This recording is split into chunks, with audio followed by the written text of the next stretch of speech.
Hi everyone, I'm Chang Wen for Gotta Be Mobile, and in this video we're going to go ahead and take a look at the newly launched Samsung Galaxy S4 smartphone. The review unit I have is coming from Sprint, which does support Sprint's 4G LTE unit, or 4G LTE network. And we're going to go ahead and in this video take a look at some of the new features of the Samsung Galaxy S4 and compare it to the Samsung Galaxy S3, which is the older generation model. Samsung says it has packed over 160 new features on the Galaxy S4 from the Galaxy S3. We're not going to have enough time to cover all of those, but we're going to cover a few of our favorite features and highlight some of the new software changes. However, at first glance, you'll notice that both devices occupy roughly the same footprint, and that the design from the Galaxy S3, which I have here on the right, is largely unchanged moving to the Galaxy S4. The Galaxy S3 does have a more curvy body, and you can see it from the angles and the lines that it does have a more curvature to its design, whereas the Samsung Galaxy S4 has a more flat finish to it. On the Galaxy S4, you do have a 5-inch Full HD 1080p Super AMOLED display, which is up from the 3.8-inch, actually the 4.8-inch 720p HD display on the Samsung Galaxy S3. So you do have a larger screen that occupies the same real estate, which is quite an accomplishment on a design level by Samsung. Also on the back, you have an upgraded 13 megapixel camera that can record 1080p HD video.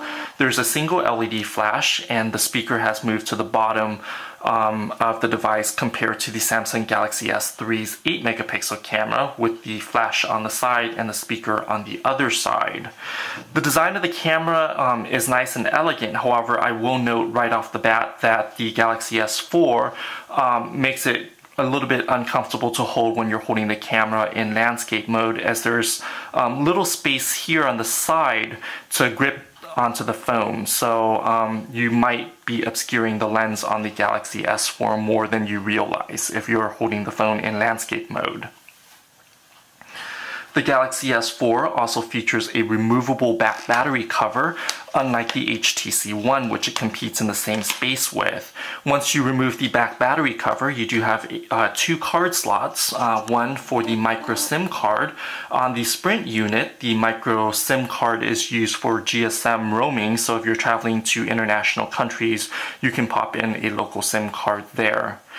The other card slot is a micro SD card slot, and I've used a 64 gig micro SD XC card without any problems, so you can upgrade the 16 gigabytes of onboard storage with 64 more gigs. The phone does have 2 gigs of RAM, and there is a large 2600 milliamp hour battery that powers the phone. In my usage, it lasts for well over a full working day on 4G LTE, and it can last for about a day and a half with Wi-Fi turned on most of the time and moderate use. So the battery is pretty capacious. Let's go ahead and take a look at some of the new software features that the Samsung Galaxy S4 comes with. One of the features that I like once you turn on the phone is that the lock screen now has widgets. Here you have a communication notifications widget, which is sort of like your communication hub. It's like your BlackBerry hub, where you'll see notifications for all your messaging apps, including Facebook, Twitter, LinkedIn, as well as email and SMS. So it will link up to not only the native email application on the phone, but also to your Gmail inbox as well. So it will tell you what messages haven't been read and are waiting for your attention. And you can swipe over and add more screens. I have here a remote control screen, which we'll talk about in a bit. It will allow you to watch TV and control your TV with an infrared, an IR blaster here at the top. And also I can quickly launch any application from the lock screen as well. This little application drawer here on the lock screen may seem like a redundant a redundant addition, considering it's easy to just wipe and unlock the phone and launch the application tray to launch any app you want.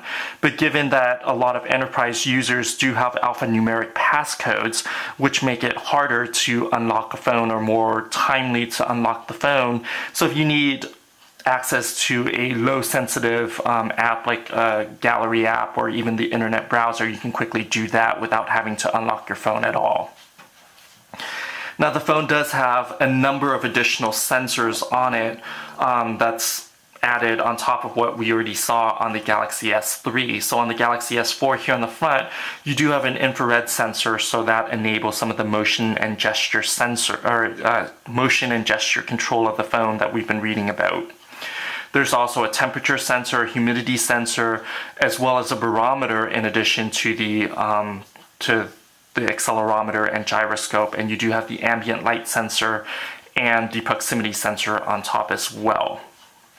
So one of the apps that's new to the phone is actually the Samsung S Health app, and we're going to launch it here through the widget. The S Health app is similar to what Motorola has implemented with the MotoCast application on the Motorola smartphones with the companion Moto Active smartwatch. However, here it's built into the phone itself and uses the accelerometer to track how many steps you've taken.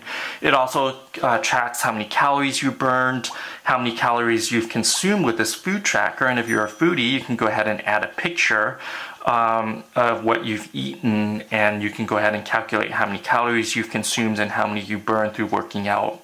And if you're a fitness buff, you can go ahead and enter in the exercise made, and you can go ahead and enter in what type of workout you're doing, how long you've been doing the workout, and it will give you a nice track of how many calories you burned that way. And to make use of the sensor, this is actually a little weather station in your pocket. There's a comfort level indicator here, which is nice because it shows you the ambient temperature where you are in a room or outdoors rather than what the weather station is actually reporting. So this is nice because it's directly related to you and it's about you. And it also gives you the humidity. So right now it's 81 degrees, so it's a little bit on the warmer side with 43% humidity where I am right now. Another cool app that Samsung has bundled is the optical reader app. We're going to go ahead and cover the optical reader in greater detail in another video. Let me go ahead and clear that out and actually load the optical reader. But it essentially allows you to scan keywords.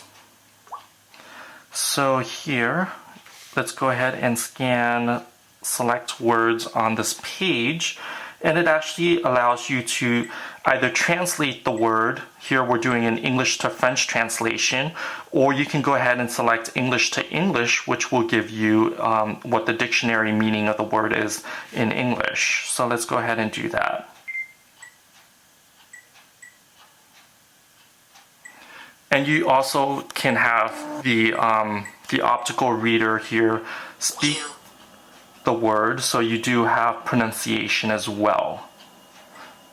So if you're a traveler or learning a new language, this is a great application to have, as it allows you to translate what you're seeing, so you can capture a picture of a sign and you don't even have to type in the word to be translated. But if you do want to type in a word, Samsung has also bundled S Translator, which works in the same way as Google Translate, and it allows you to type a word in English or in a language of your choice and have it translated to another language. And then you can also speak the word that you want translated. So let's go ahead and say galaxy. Galaxy.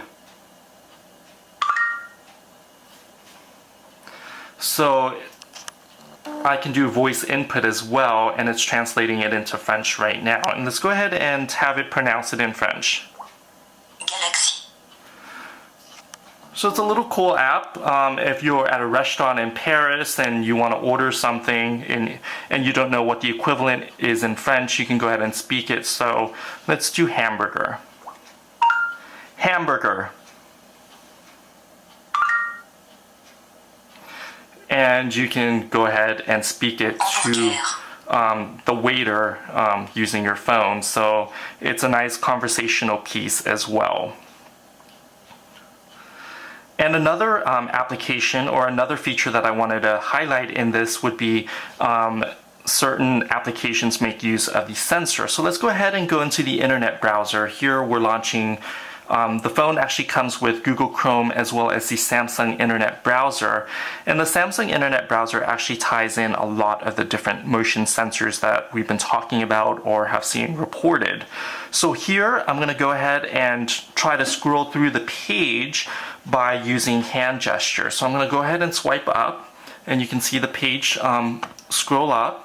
Let's go ahead and swipe down. And then another cool part is that there's a hover feature, and with hover, if you're just hovering your finger over text on the page, you can see it magnified on the Galaxy S4. So it's a nice feature if you're, say, in the full page view of the New York Times trying to get an overview of the entire front page of the daily newspaper, and you want to see what, you know, a preview of what the one of the sections says, but you don't want to zoom in or too lazy to zoom in, you can go ahead and just hover over it and it will give you a magnifying glass so that you can see the text. Hover actually works in the messaging app and in Flipboard as well. So I can go ahead and hover over over my messages, and it will give me a message preview.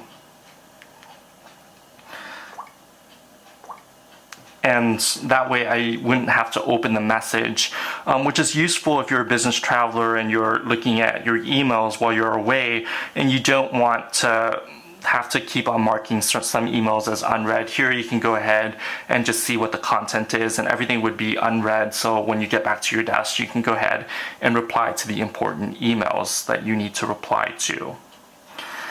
There's another app called Watch On, and that would allow you to actually control your TV. It makes use of the infrared sensor here at the top. This is the IR blaster and not the infrared sensor that you see for scrolling. Here you just program in your local city, your local provider for cable or satellite TV, and it will give you a visual guide of what's playing right now on TV. So you don't have to control things by channel. You can actually say, I want to watch The Simpsons, and you tap The Simpsons, you tap on Watch Now, and it will populate, or it will change the channel automatically. If you want to do things the old-fashioned way, you still have the old remote control here as well. And Samsung is tying Watch In. It's actually a program developed with the underlying technologies by Peel, but Samsung's adding in the ability for you to search for additional content.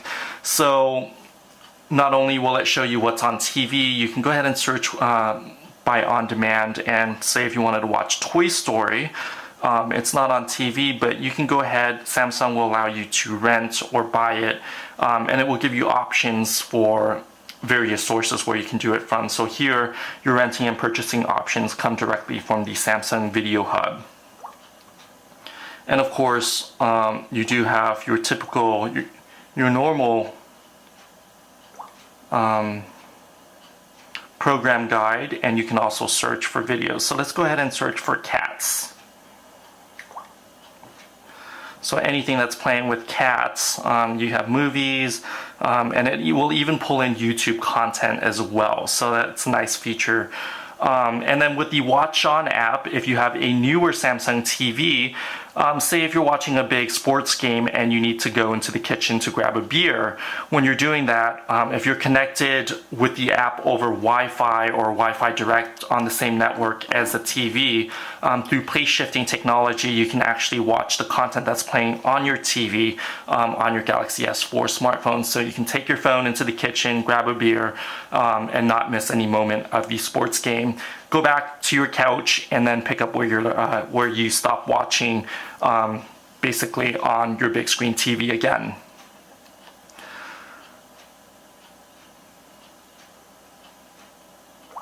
And then the last feature that I wanted to take a look at is the camera app. Samsung says that it's learned a lot from its experiences with the Galaxy camera.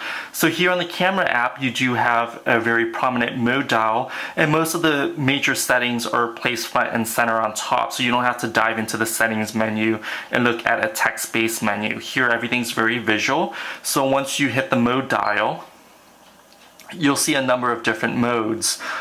Some of the cool modes is sound and shot, which allows you to record a short audio clip along with capturing a still image. So if you have a baby who's learning how to say his first word and want a photo with just the word that your baby's trying to sound out, you can actually use that feature, and it's pretty cool.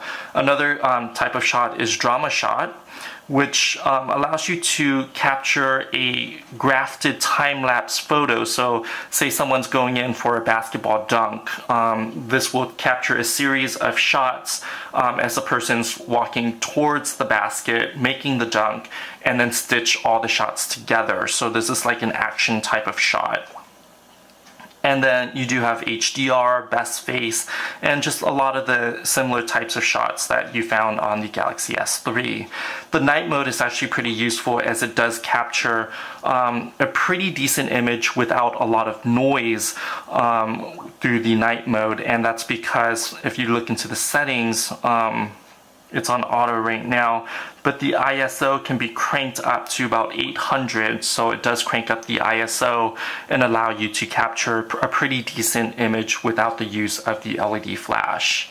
But the most useful thing about the camera would be the dual camera mode. So here, if I turn on dual camera, let's actually go, since I'm in drama mode, let's go back to auto. Go ahead and turn on dual camera, and it will actually record. It will actually show me what I'm seeing here, and I can take a picture, and it will record both with the front-facing and the rear-facing camera. So if you're at Yosemite and you want to show people what your reaction is to Half Dome, you can capture your face and Half Dome in the same picture. Or if you're in a group shot and you're the photographer and you want to appear in the shot, you can go ahead and do that as well. So I think the dual camera mode is one of the most useful features of the new 13 megapixel camera. And once you've captured your image, you can go ahead and create a story album, which is like a scrapbook that you can share. So here I've just been walking around downtown San Jose, and it's created this puzzle theme. I can add in a map of where I was, and it will go ahead and show me and it will allow me to order the storybook and print it out as well. So if I want to create a professional book that I can mail to grandma about my trip to downtown San Jose, I can go ahead and do that. The nice thing also about the camera is that it will now overlay not only the location information, if you have that, if you have a GPS tag for it, but it will also overlay the date and the weather information. So I know I'm taking this picture on a nice sunny day, so I can recall better what my memory was at a future point.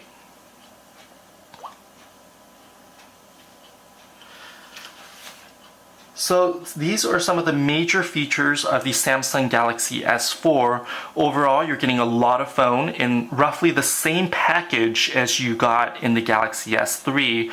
A lot of enhancement, a sleeker new design, an upgraded camera, bigger battery, beefier Qualcomm Snapdragon 600 processor on the US variants. The Samsung Sprint Edition comes with the Qualcomm 600 processor and a 4G LTE modem.